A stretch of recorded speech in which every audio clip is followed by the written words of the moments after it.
আসসালামু আলাইকুম। আমার নাম মুজাহির ইসলাম। মহানবী হযরত মুহাম্মদ সাল্লাল্লাহু আলাইহি সাল্লাম কত বছর জীবিত ছিলেন?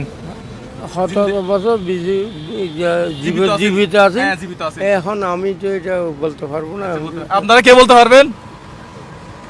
মহানবী হযরত মুহাম্মদ সাল্লাল্লাহু আলাইহি সাল্লাম কত বছর?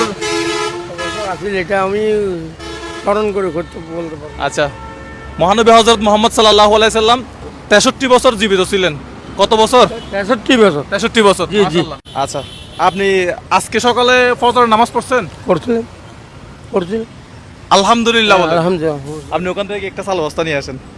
এটা আমাদের একটা কোম্পানি আছে তো, mujahirbhai.com, আমি এটার পক্ষ থেকে একটা এটা নেন। এই 2 বছর 2 মাস আগে দিওস করে এসেছি। মাশাআল্লাহ মাশাআল্লাহ মাশাআল্লাহ। তোমরা করে। আচ্ছা, এটা একটু আপনি নেন।